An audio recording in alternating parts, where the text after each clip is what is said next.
Bom dia! Nós estamos no dia 1º de agosto de 2020, na nossa reunião tão boa como todo sábado a gente costuma fazer. O nosso tema de hoje é fake news e materialismo histórico. O que é socialismo? O que é comunismo? Vamos conversar sobre isso. Mas para nossa apresentação musical, que sempre abre, artística musical, que sempre abre os nossos encontros, nós temos muito honrada, muito feliz com a presença da nossa queridíssima Solange Caetano, professora, cantora, compositora, percussionista e regente de blocos de rua. Inclusive, nós temos a honra dela ser a regente do nosso bloco, SBC. Então, a Solange vai fazer uma apresentação musical para nós e depois nós voltamos a conversar sobre fake news e materialismo histórico. Que ligação tem uma coisa com a outra? Seja bem-vinda, Sol. Obrigada, gente. Obrigada a todos aí pelo carinho e espero que dê certo. Então, eu vou cantar uma música hoje, ela chama Pra Matar Preconceito. É de Mariana Iris, do Rio de Janeiro. Eu vou tentar, não sei se com pandeiro vai ficar legal. A voz com pandeiro, tá legal? Tá ótima. Tá dando para ouvir, né? Então vamos. Pra matar preconceito. Na rua me chamam de gostosa. O gringo acha que eu nasci pra dar. No postal mais vendido em qualquer loja. Tô lá eu de costas contra o mar. Falam que meu cabelo é ruim. É bombril, tonhonhon, é pichain.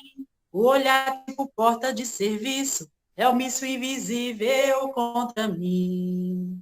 Sou crioula, neguinha, mulata e muito mais, camarada. Minha história é suave igual dança no ilê. Ninguém vai me dizer o meu lugar. Sou Zezé, sou Leci, Mercedes Batista de Nancy, Aida Ciata, que ela é mãe Beata e Araci. Pele preta nessa terra, é bandeira de guerra, porque eu vi Zé Conceição ou Dandara, pra matar preconceito eu renasci. Na rua me chamam de gostosa, o gringo acha que eu nasci pra dar. O postal mais vendido em qualquer loja, tô lá eu de costas contra o mar. Falam que meu cabelo é ruim, é bombril, tonhonhon, é pichain. O olhar tipo porta de serviço, é o miço invisível contra mim. Sou crioula, neguinha, mulata e muito mais, camarada. Minha história é sua, igual dançando bilhete. Ninguém vai me dizer o meu lugar. Sou Zezé, sou Leci, Mercedes Batista de Nancy, Aida Ciata, que ela é mãe Beata e Araci. Pele preta nessa terra, é bandeira de guerra, porque eu vi. Se é Conceição ou Dandara, pra matar preconceito eu renasci. Pra matar preconceito eu renasci. Pra matar preconceito eu renasci. Pra matar preconceito eu renasci. Pra matar preconceito eu renasci. Pra matar preconceito eu renasci. Pra matar preconceito eu renasci. Todo mundo aí, gente. Pra matar preconceito eu renasci. Pra matar preconceito eu renasci. Pra matar preconceito eu renasci. Pra matar preconceito eu renasci. Uhul!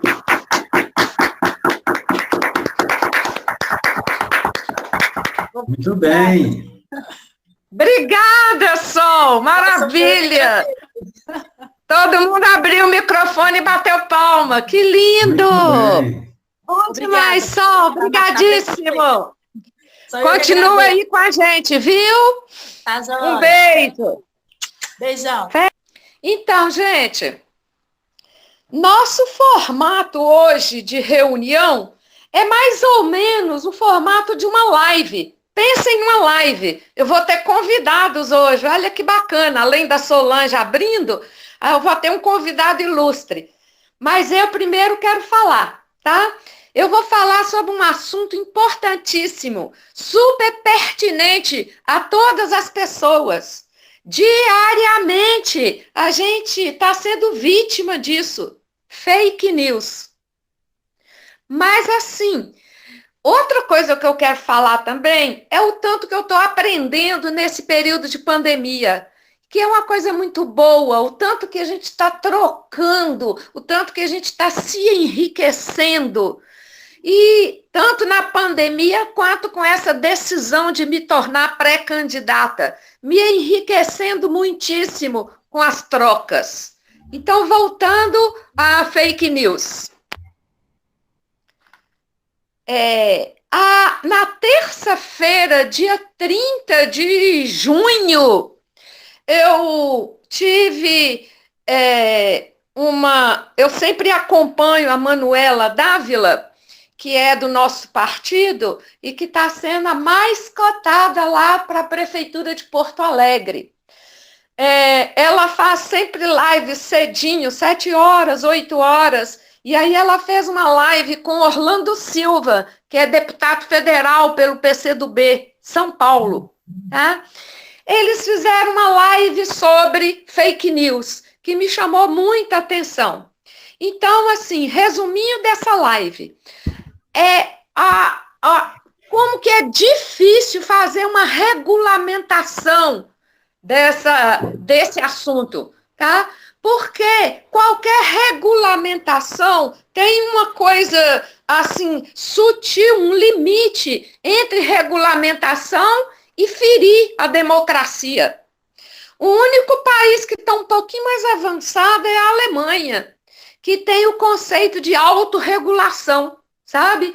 A partir do conceito de autorregulação e corregulação com a participação do Estado e da sociedade civil.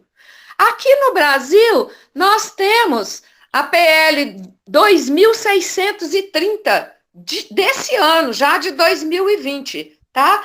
Que visa combater a disseminação de notícias falsas em redes sociais. Mas essa é apenas o primeiro passo contra a desinformação. Porque é a desinformação que alimenta, que sustenta as fake news. Outra coisa também muito difícil para regulamentar é que a gente precisa de considerar as constantes mudanças da tecnologia. E a gente não tem jeito, cada nova tecnologia fazer uma nova regulamentação, é quase impossível. Então, estamos ainda nesse período de enfrentar as dificuldades para construir uma regulamentação possível sem ferir a democracia. A Manu nessa conversa, ela fez um conceito, não foi ela, foi o Orlando que falou que usa muito o conceito elaborado por ela de neutralidade tecnológica. Eu achei muito interessante esse conceito, como é que seria desenvolvido o conceito de neutralidade tecnológica. E o Orlando falou também muito interessante, nós somos da geração do Orkut, e que outro dia ele estava conversando com a menina dele, porque isso aconteceu também comigo, do Orkut ao TikTok. A tecnologia mais moderna TikTok, que a gente nem conhece ainda, que os meninos de 5, 6, 7, 8 anos já conhecem. Então, que o filho dele, piquititinho, que ensinou para ele sobre o TikTok. Eu achei muito engraçado isso. Então, a questão é como absorver as tecnologias num pressuposto de democracia e de reflexão crítica do sujeito. Qual que é a fundamentação? Quem decide o que pode e o que não pode? Por exemplo, pode botar no Facebook um robô decidindo sobre o que é pornográfico e aí aparece uma mulher amamentando ou um índio nu e o Facebook bloquear porque é pornográfico? Não é uma coisa complicadíssima? E uma informação também muito interessante dessa live ainda. Quais são os tipos de crimes virtuais ou cibernéticos? Eles falaram de 5 crimes, eu não sabia disso. Olha, 1, injúria e difamação. Já é previsto no Código Penal brasileiro. 2, utilização de softwares falsos. Se você cria um Facebook falso, isso aí é um crime cibernético. Criação de perfil falso. Apologia ao crime. Preconceito, racismo. E, por último, plágio. Também é considerado crime virtual ou cibernético. Eu achei muito interessante a caracterização desses tipos de crimes virtuais ou cibernéticos.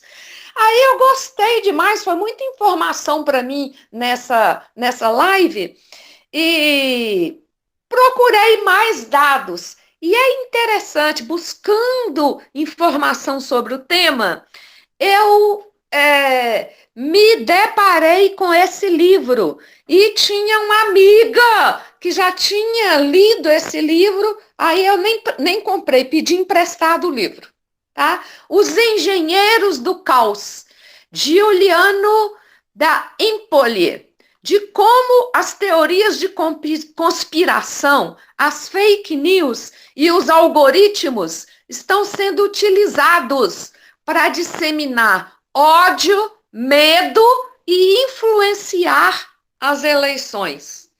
Esse livro não é super atual, mas não foi lançado agora, não.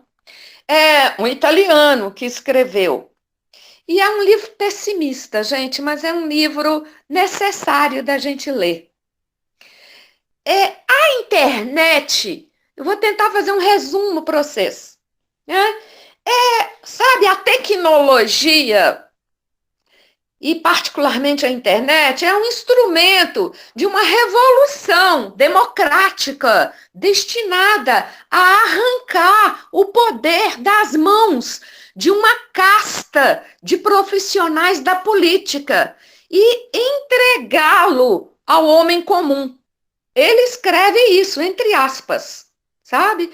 Em um outro trecho do livro, ele fala assim: os algoritmos dão a cada indivíduo a impressão de estar no coração de um levante histórico e, enfim, de ser ator de uma história que ele achava que estava condenado a suportar passivamente como figurante.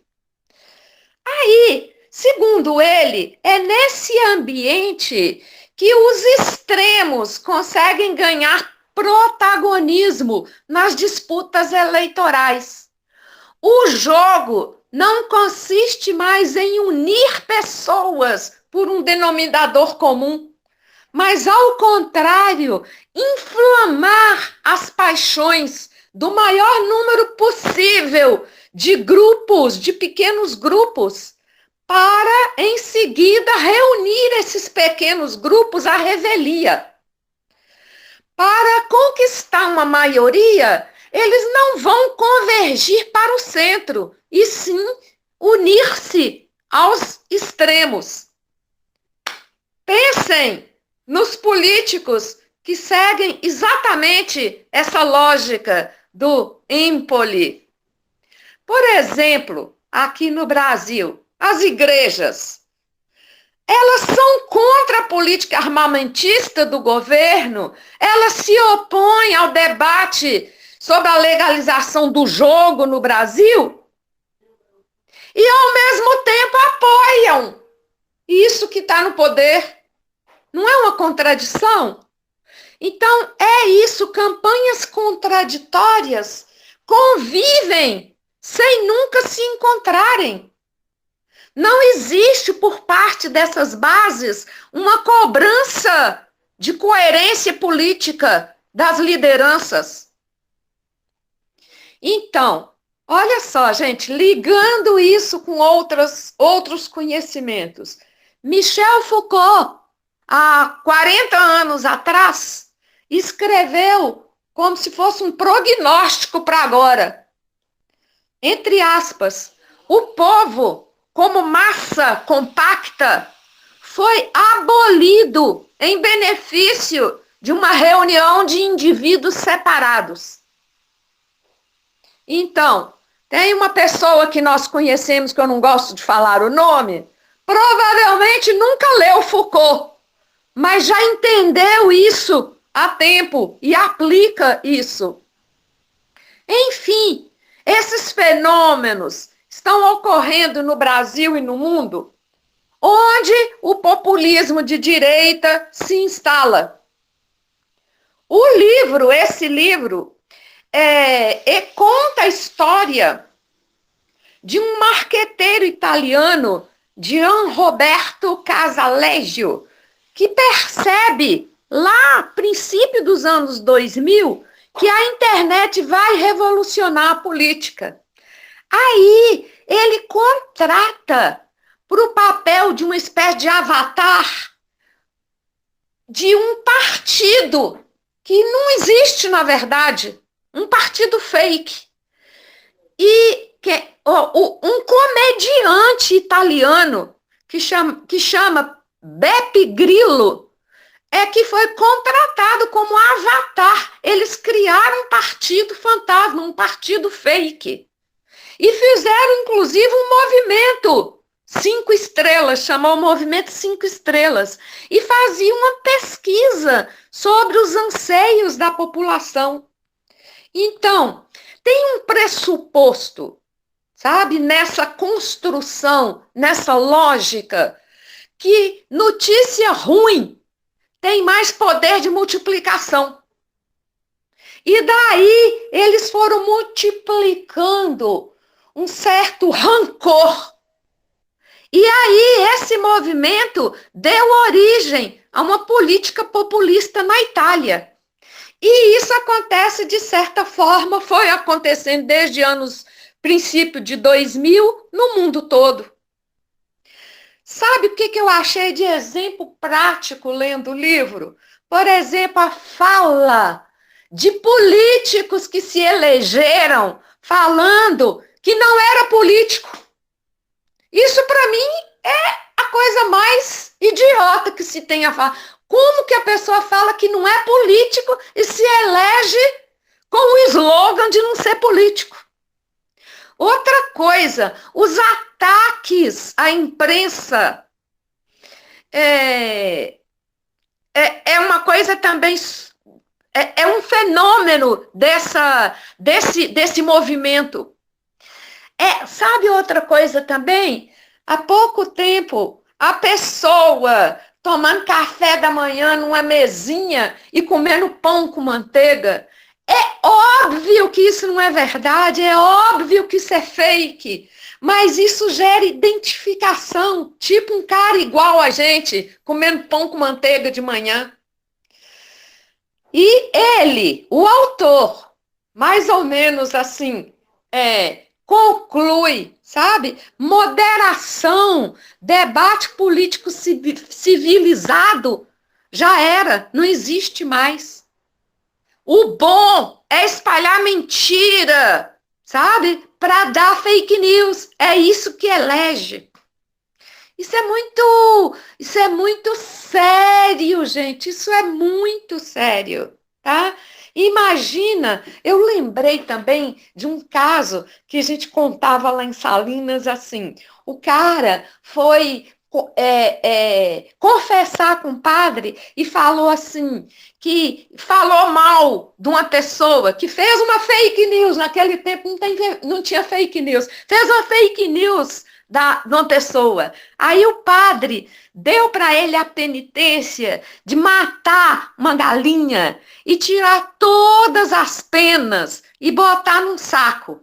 E ir para o alto da montanha e ali abrir o saco e espalhar todas as penas. O vento vai espalhar todas as penas. E depois você vai pegar todas as penas, uma por uma, e encher de novo o saco.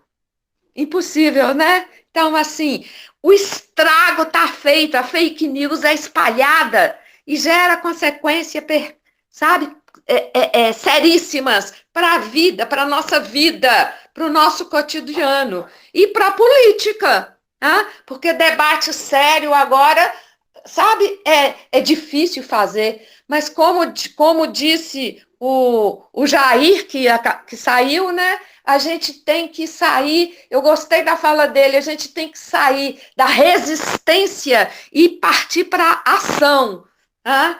Que é isso que nós estamos fazendo agora. Mas eu perguntei assim, sabe? Perguntar, porque perguntar para mim é o princípio da busca do conhecimento. Uma boa pergunta, né? Já é o princípio da resposta. Da onde que vem fake news? Qual que é a gênese? Qual que é a origem da fake news? Sabe? Então, olha só. Por causa... Se vocês não percebem, eu quero falar um pouco sobre o capitalismo. O capitalismo é muito mais do que o econômico, é uma filosofia de vida.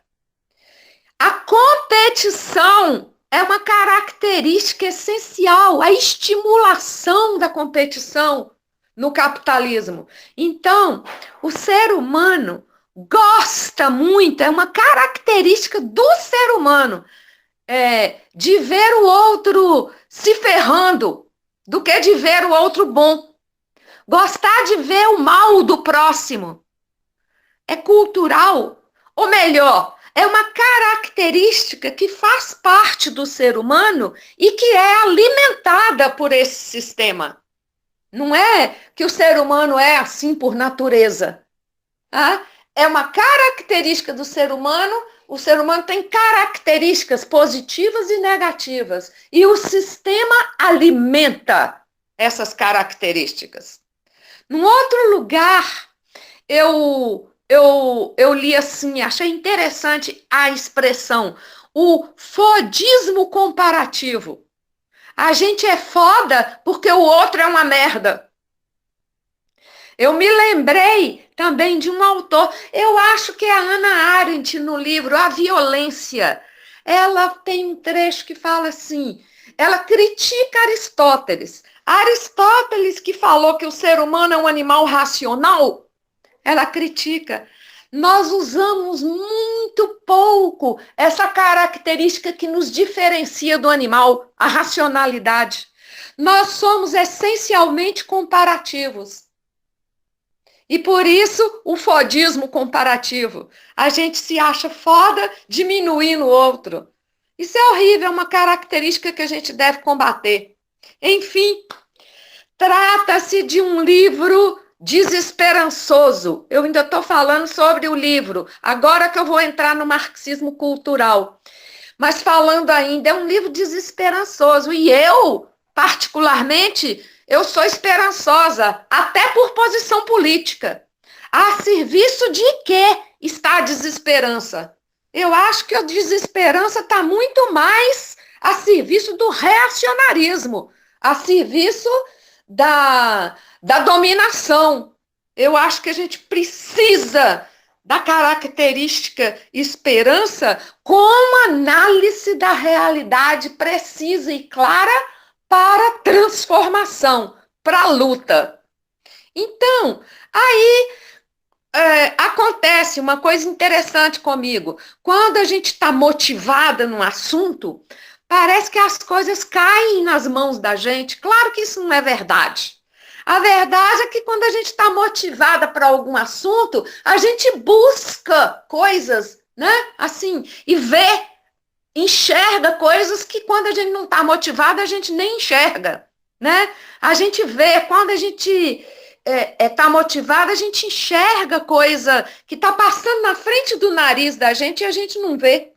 Então, aí entrei por acaso no Instagram e fiquei conhecendo o Jair Galvão.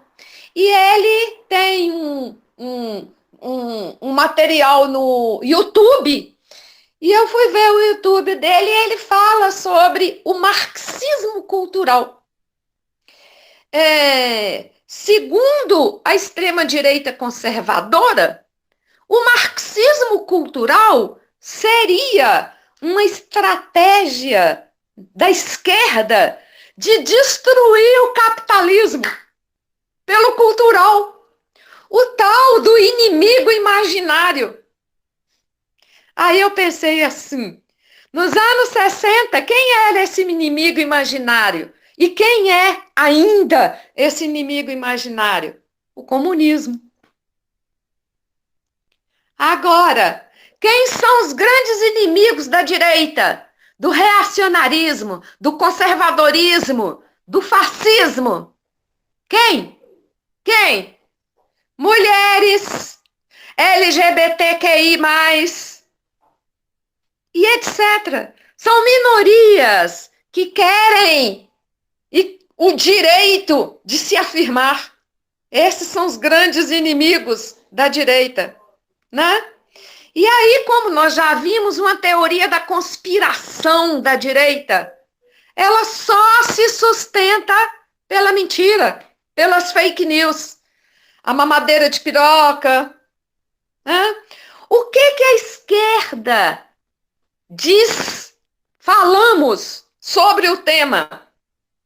Tem também um site que chama Outras Palavras, que fala que o marxismo cultural seria um grande terror que deve ser combatido e que existe desde Hitler. Hitler usou muito isso. Lembrei da nossa reunião sobre o fascismo. O marxismo cultural é uma criação ideológica de extrema direita. Então, eu acho que eu lembrei também de outra reunião nossa que nós falamos sobre a importância da ressignificação de palavras, da inversão de significado, de transformar um significado pejorativo para um positivo. De repente, a gente transforma numa coisa altamente positiva o marxismo cultural. Não sei, pensei nisso. E aí, também, nesse estar atenta aos estímulos, eu me deparei com uma menina brasileira que mora no Reino Unido. Ela chama Débora Barbosa. Eu vi também a Débora Barbosa no YouTube. Ela começa com uma pergunta: como que o sistema consegue esconder tanta informação? A manipulação da informação pela grande mídia, historicamente, foi criada para manipulação de massa. E a gente está à mercê dessa grande mídia, que muito mais manipula do que informa. E, além disso, cria o medo. Né? E ela pergunta: como encontrar uma boa, uma verdadeira informação? Existe pouquíssimo material é disponibilizado para o público em geral. E, ainda assim, é passado um pente fino. Aparece documentos em tarja preta. Quais são, gente, assim? Vocês conhecem, assim, a KGB, a CIA, documentos, ou as organizações de inteligência, elas têm os documentos todos retidos. As informações não são passadas. Segundo essa menina, ela é assim 0,00001%. Tá? E ainda tem aqueles documentos que são retidos e até por lei só podem ser divulgados 30 anos depois. Eu lembrei do governo Dilma, foi só no governo Dilma que foi liberado documentos do tempo da ditadura. Vocês lembram disso? E ainda tem documento que tem assim 300 anos e há 300 e não são liberados nunca. Sabe o que me fez lembrar também? Um filme que assim é um filme, um dos mais importantes filmes da minha vida. O filme Em Nome da Rosa.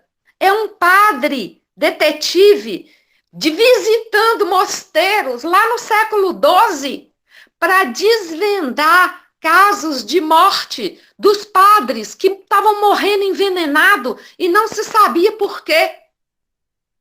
Vou dar spoiler do filme, acho que todo mundo já pode até ter visto.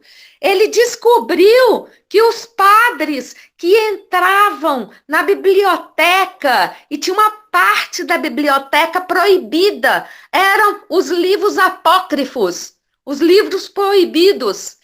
E eles, quando os padres que conseguiam ter acesso a essa parte da biblioteca, eles iam ler os livros apócrifos e passavam o dedo para virar a página e botava o dedo na língua, e aí, para passar o dedo, e aí eles morriam envenenados. Os livros apócrifos estavam envenenados. E por que esses livros eram proibidos? Sabe o que falava a maioria dos livros? Falava da alegria, do riso, da libertação. Um dos livros apócrifos que mudou minha vida foi a história de Lilith. Não sei se vocês conhecem, mas isso é assunto para outra conversa. Lilith foi a primeira mulher de Adão, não foi Eva.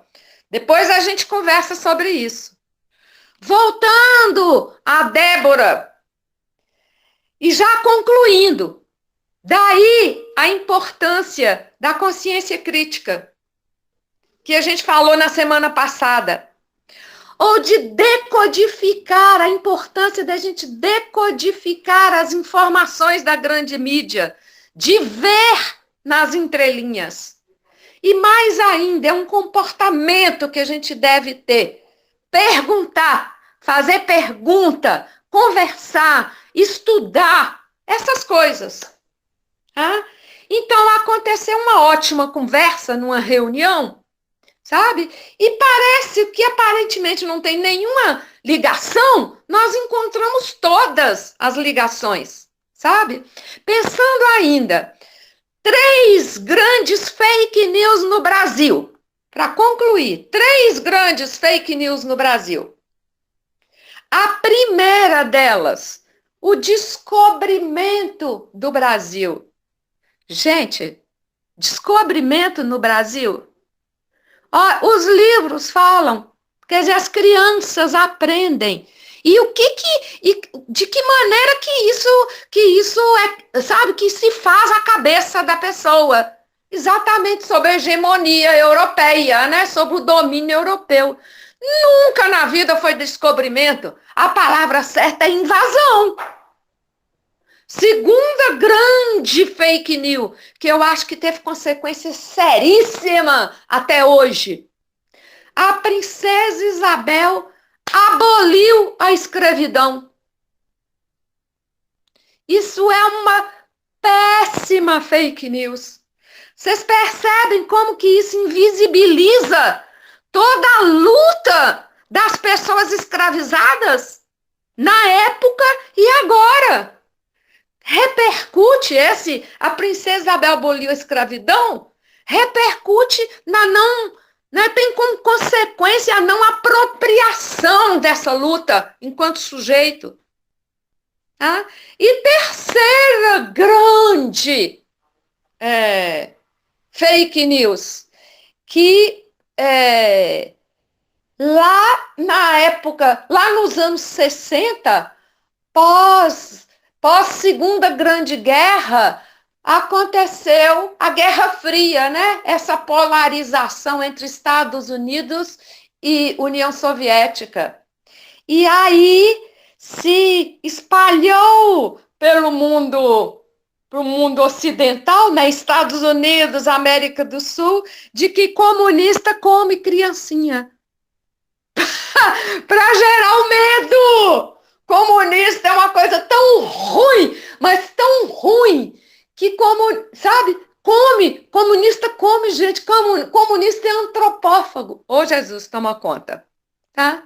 Então, gente, passando a palavra ao nosso querido Paulinho, pessoa estudiosa do marxismo, do materialismo histórico, do socialismo, do comunismo, para falar para nós sobre verdades, sobre esses temas, de um jeito simples, para que a gente se esclareça e possa multiplicar essas verdades. O que é comunismo? O que é socialismo? Por favor, Paulinho. Obrigado, Santuza. Muito boa a sua fala, muito interessante e nos deu, assim, novos conhecimentos. Pelo menos para mim, acho que foi muito importante.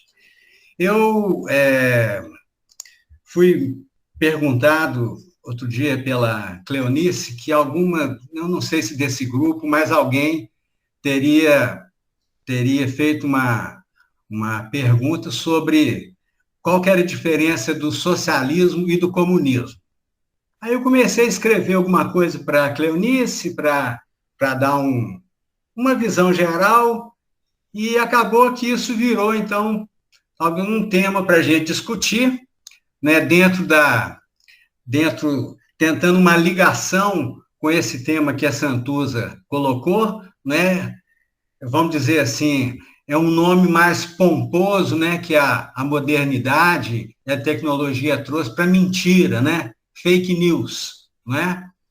E aqui eu não vou, né, me arrogar, dizer que eu estou dizendo a verdade, né, assim, eu estou apenas compartilhando com vocês alguns conceitos, parte das minhas leituras, a minha compreensão, que necessariamente não é a minha compreensão, né? Necessariamente outras compreensões podem ser colocadas do mesmo tempo, né? Ao mesmo tempo e de outras formas, mas eu espero que o conteúdo que eu venho apresentar, que eu vou apresentar, seja um conteúdo de fato verdadeiro, mesmo que seja também fruto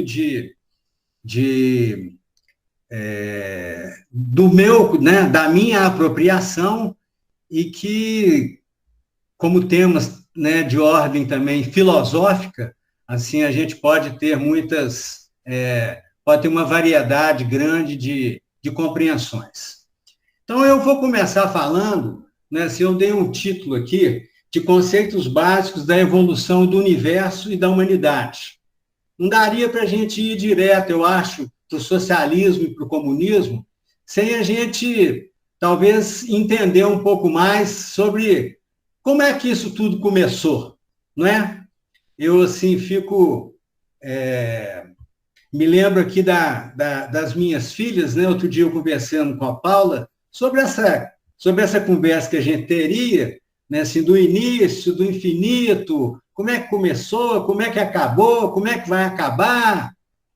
Aí ela falando que, alguns anos atrás, sim, quando as duas têm uma diferença de 7 anos, elas conversando a respeito desse tema, eu fiquei feliz e surpreendido também, mas que elas criaram, então, uma palavra que chama inicito, que é a junção do início com o infinito. Então, eu vou tentar chegar, pelo menos, no início, tá bem? E a primeira coisa, então, que eu queria dizer é a respeito da teoria do Big Bang. Né? A teoria do Big Bang é a teoria que coloca, que apresenta, né, assim, a versão de como é que surgiu o universo. E, então, a compreensão sobre o processo que originou, né, assim, o universo atual, né, assim, é uma condição, é uma questão de muito debate, muita pesquisa, muitas teorias, né, assim, que desperta a curiosidade das pessoas, dos humanos, dos tempos mais remotos, né, assim, e certamente ela gera muitas polêmicas que envolvem conceitos filosóficos, conceitos religiosos e, vamos dizer, conceitos científicos. A gente, por exemplo, fala, né, do socialismo, nós do PCdoB, falamos do socialismo científico, não é? Dizer, o científico quer dizer a teoria final, quer dizer o conhecimento final, quer dizer a verdade final?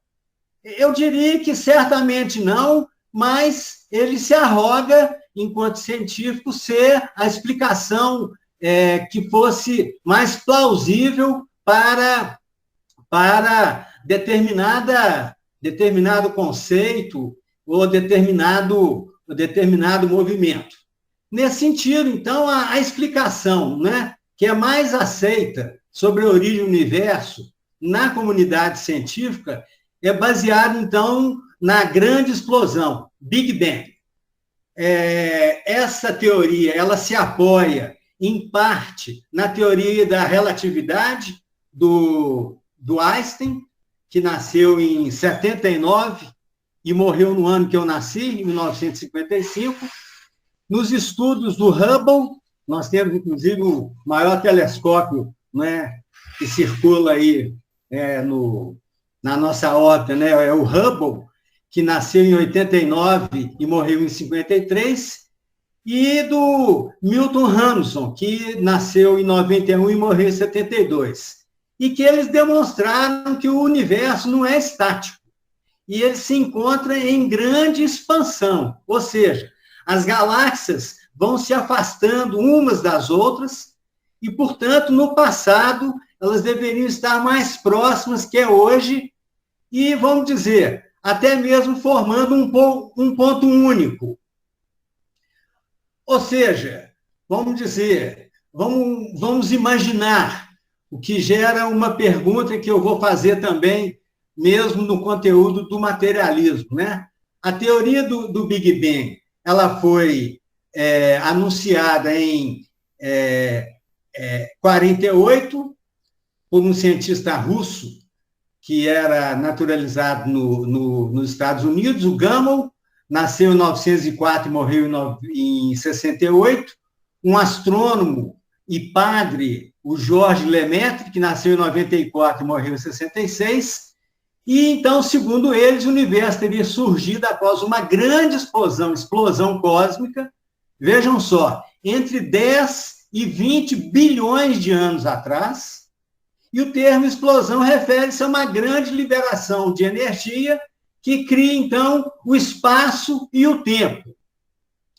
Esses dados aqui eu acabei pegando uma formulação mais exata do professor Wagner Cerqueira e Francisco, que é um graduado em geografia. Então, assim, uma bola, vamos dizer assim, uma bola universal de fogo que se explode por um processo físico, não é assim? Ela se explode e nessa explosão dessa bola universal, o universo, então, se expande e as galáxias, as estrelas, os planetas, os sóis, né, os sóis, né, são criados e nós conhecemos e a busca dos homens, né, assim, sempre foi a busca de chegar ao céu, né? Tanto que essa semana mesmo, mais uma nave espacial foi disparada para ir para Marte, né, assim, que é onde a gente conseguiu assim, chegar um pouco mais perto e, através dos telescópios, do Hubble particularmente, você busca identificar, não é assim, como que se dá o universo, como que se dá a condição da relatividade, da gravidade, como que isso acontece, como que é o vácuo, né? O vácuo onde seria a condição da inexistência da matéria, né? E fica também a pergunta sempre, não é assim, que tem a ver com o idealismo, que eu vou dizer a seguir, não é, da gente perguntar, não é mais em volta da bola de fogo que expandiu, que explodiu, o Big Bang, em volta dessa bola, o que era? Ou seja, é o infinito, né? Então, o infinito é algo que é uma expansão permanente, não é assim? E que, na hora que eu disser um pouco mais sobre a questão da dialética, né, do materialismo, né, dialético, um pouco do materialismo histórico e dialético, a gente talvez possa compreender melhor.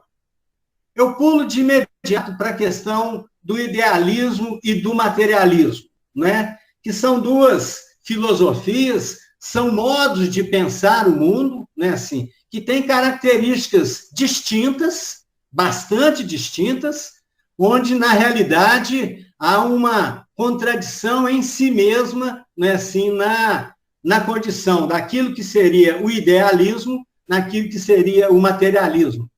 Você tem vários autores, né, vários pensadores antigos que formulam a respeito disso. Eu vamos dizer assim, trabalho com essa ideia que seria do idealismo filosófico. Ou seja, o idealismo seria uma corrente filosófica que defende a existência de uma só razão, a razão subjetiva. Por essa abordagem, a razão subjetiva ela é válida para todo ser humano em qualquer espaço temporal ou físico. A partir do pensamento idealista, a realidade se resume ao que é conhecido por meio de ideias. Há ainda diferença entre a realidade e o conhecimento que temos sobre a realidade. Ou seja, só podemos dizer que a realidade é racional para nós a partir das nossas ideias. Ou seja, o idealismo é algo que, partindo das ideias, portanto, parte da existência do sujeito, parte da existência do humano, parte da existência do desenvolvimento humano, que eu vou tecer um pouquinho de comentários, né, na evolução da humanidade, e na evolução do pensamento e do modo de ser, né, da inteligência humana. Pois bem, vamos dizer, na contraposição, a gente diria sobre o materialismo, que é uma corrente filosófica que defende a existência somente por meio da matéria. Nessa linha de pensamento, a existência só pode ser explicada na perspectiva material. O materialismo é baseado na teoria da evolução, rejeita os conceitos como o criacionismo, o próprio idealismo. A semelhança entre as duas correntes filosóficas está na valorização da ética.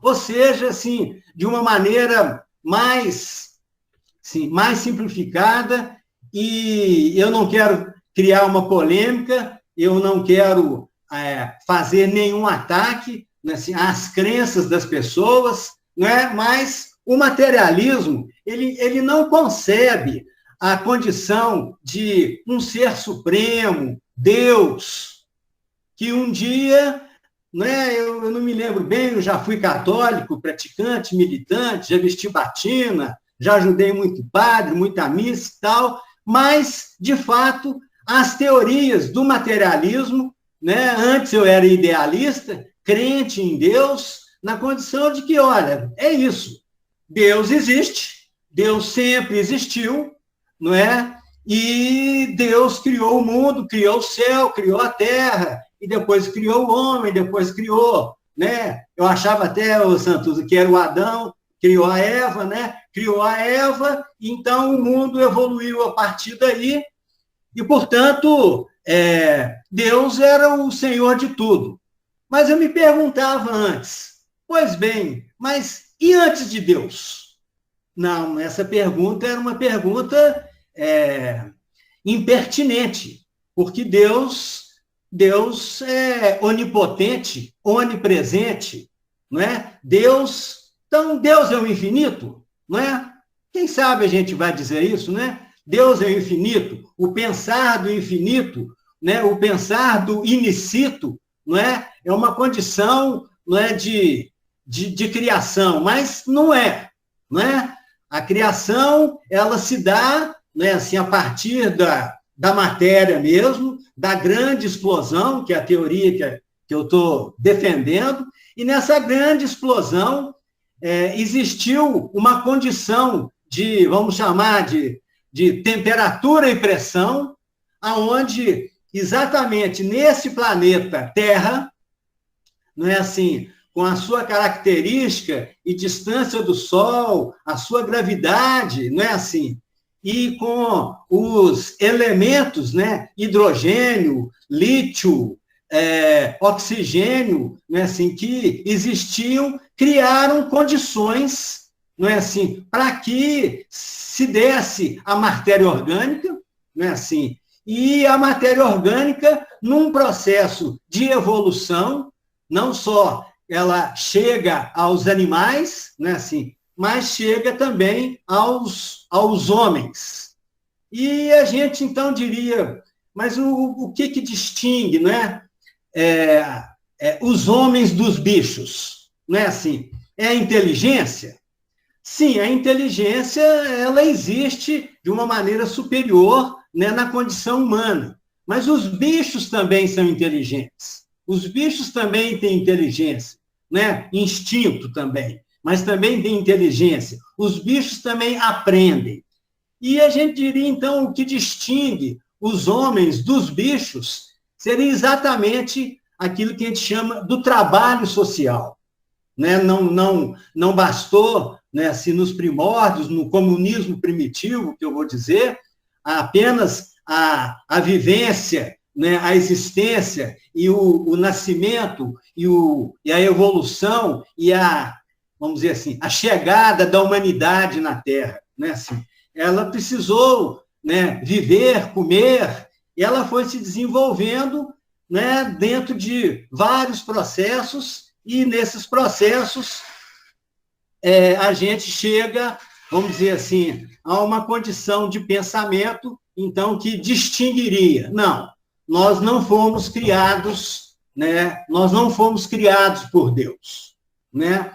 A matéria humana, né? O ser humano é fruto de uma evolução histórica, de uma evolução material, não é assim, aonde por todos os processos físico-químicos, etc., não é assim, gerou então, não é assim, na natureza, e gerou-se, não é assim, a raça humana, sendo que nós, né, somos aí, simplesmente dizendo, né, assim, nós somos do mesmo ramo, né, dos símios, né, dos macacos, né, assim, que seriam, vamos dizer assim, os nossos parentes, né, assim, mais perto, logicamente, não é assim, eles bichos, nós humanos, mas a gente vê que os macacos são animais, assim, muito diferenciados, são animais muito inteligentes, não é assim?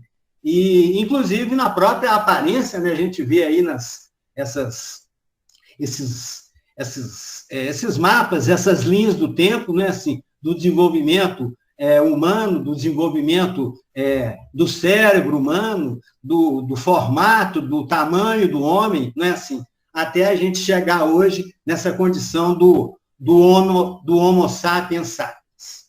Bom, gente, mudando aqui a coisa, para dar uma continuidade, assim, a gente precisaria de falar, então, da dialética, que é o que, vamos dizer assim, seria o conceito seria de uma palavra com origem num termo grego, dialetique, e significa a arte do diálogo, a arte de debater, de persuadir, de raciocinar. E a dialética é um debate onde há ideias diferentes, onde um posicionamento é defendido e contraditado logo depois. Esse termo, assim, ou esse método, né, dialético, foi utilizado pelo Marx, né, assim, que buscou, né, utilizou para explicar as mudanças importantes que a gente teve na história da humanidade através dos tempos. Estudando fatos históricos, ele buscava mostrar os elementos contraditórios daqueles fatos e buscando encontrar também a transformação de um fato em novo fato, dando, então, a continuidade aos processos históricos. Paulinho, Oi? Você tem mais 15 minutos, viu? Tá bem. O Marx ele desenvolveu uma concepção materialista da história, afirmando o modo pelo qual a produção material de uma sociedade, produção material objetiva, não é assim? A gente não vive de ideias, a gente vive de comida, a gente vive, não é assim, de se alimentar, né? O ser humano, os animais, né? Mas os animais buscavam, caçavam, comem naturalmente, já o ser humano não. E a sociedade se constitui, então, e realiza-se numa organização política e nas suas representações intelectuais de cada época. A sociedade, a base material ou econômica na sociedade constitui a sua infraestrutura, né? A infraestrutura da sociedade, que exerce influência direta no que a gente chama de superestrutura, que são as instituições jurídicas, as instituições políticas, as leis, o Estado, as ideologias, né, assim, de cada época que a gente está vivendo. O Marx e o Engels, né, assim, que são, né, vamos dizer assim, os filósofos, são os escritores, assim, onde a gente se baseia mais do ponto de vista do comunismo, né, eles trabalham, né, os conceitos, né, do materialismo histórico, o conceito da teoria científica da história, ou seja, a história não se deu por acaso, a história se deu de acordo com o desenvolvimento, né, assim, da própria sociedade, né, assim, da ciência, na visão filosófica que o homem tem, né, assim, ou seja, né, o materialismo dialético.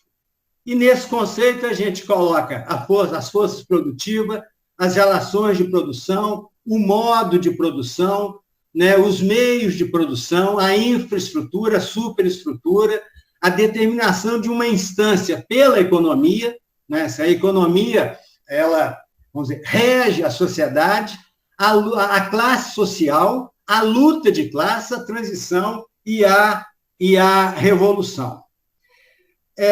A dialética, ela tem algumas leis. A primeira lei da dialética é a mudança dialética, que, vamos dizer, significa que nada fica onde está e nada permanece o que é. A evolução, ela é permanente. A evolução, ela acontece, né, assim, a todo momento. Por isso, o inicito, né, assim, é o início onde? É o final onde? Não, é um movimento permanente, um movimento constante, que eu acho que é a lei mais bacana da dialética.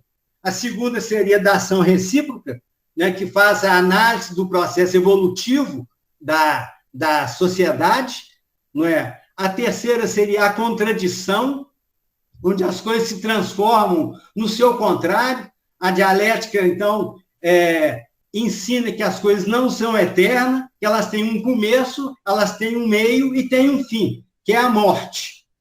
E, na realidade, a morte, ela, na realidade, não é um fim, porque a morte, ela produz também da sua, vamos dizer, da sua decomposição, ela também produz, não é assim, os elementos que vão transformar e vão criar a origem de outras vidas.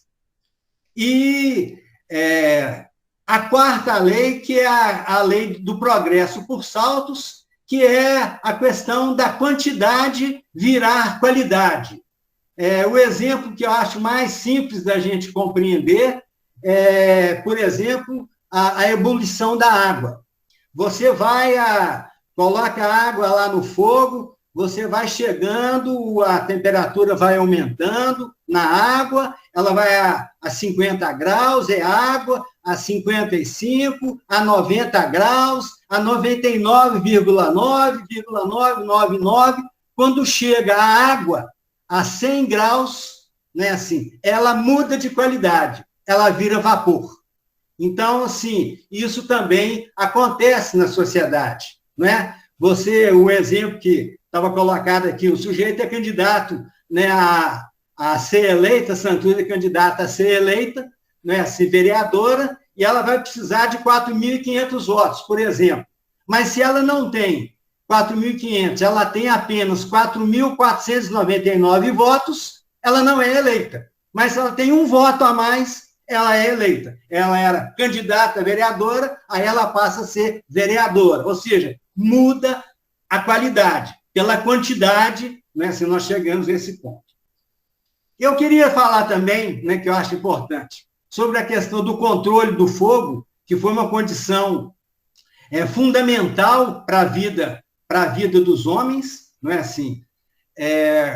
Os homens, os primeiros homens que, né, conheceram o fogo foi na Eurásia, né, na junção da Europa com a Ásia, foram achadas na China, nas covas do Zhoukoudian. Eu não consegui identificar exatamente se Zhoukoudian era um local, mas a descoberta do fogo, ela data entre 300 e 500 mil anos atrás, no período paleolítico, que é o período do desenvolvimento da caça de feitos em madeira, do osso ou da pedra lascada, né, que a gente usa, e quando acontece pela primeira vez, né, o uso do fogo.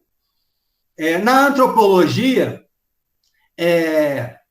estima-se que a espécie humana tenha se originado na Etiópia ou na África, quem sabe na África Central, e a partir daí tenham se migrado para outros campos do mundo, logo depois no continente americano, e os dados calculam que esse acontecimento, não é assim, tenha se originado há 3,5 bilhões de anos.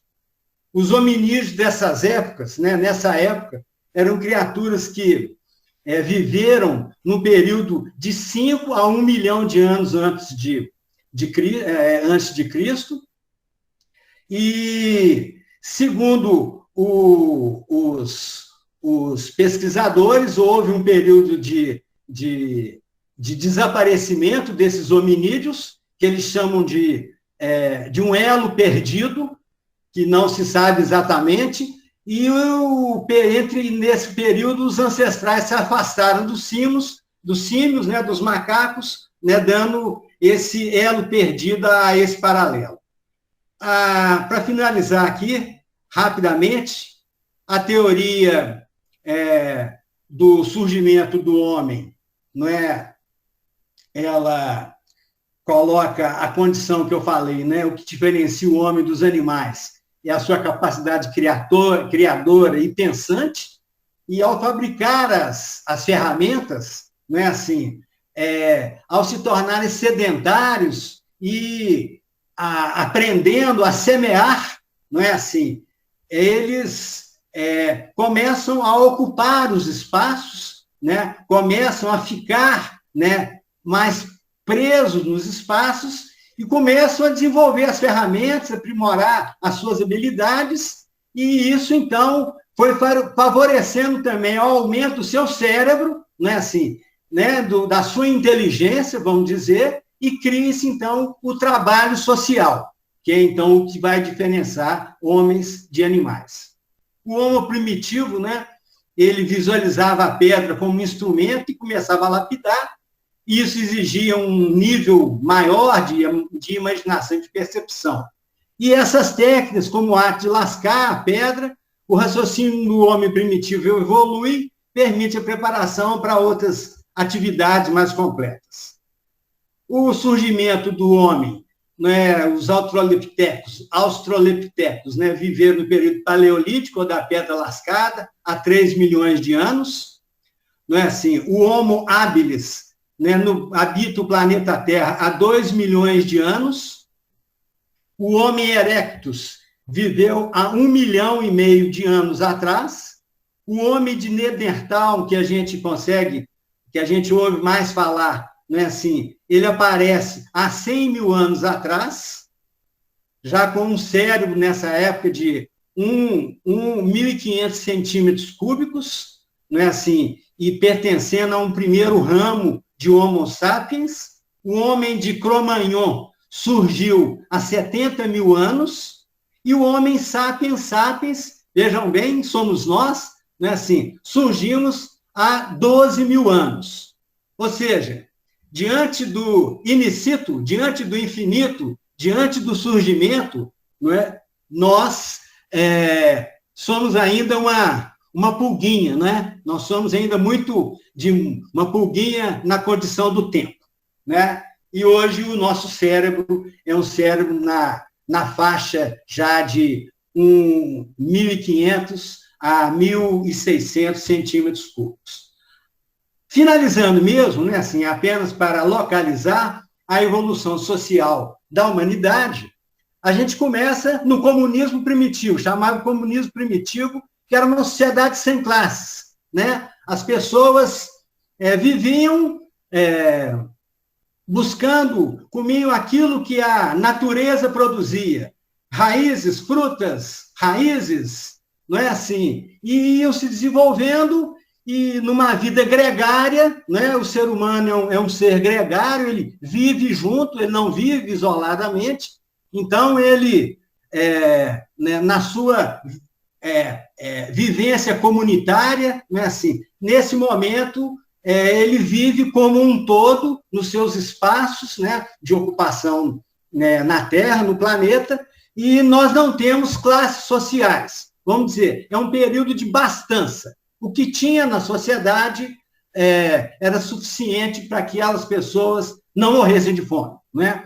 Existia comida em abundância, em bastança para todos. A partir daí, a partir de um determinado sujeito, né, assim, que então resolve se apropriar da terra, resolve então plantar a terra, né, com o seu aprendizado e acercar a terra, os chamados senhores, eles iniciam então a sociedade de classes, porque aqueles que não tinham as terras, que eram demarcadas e que eram propriedades, não é assim? Eles eram os escravos, eles eram escravizados, não é assim, por esses senhores.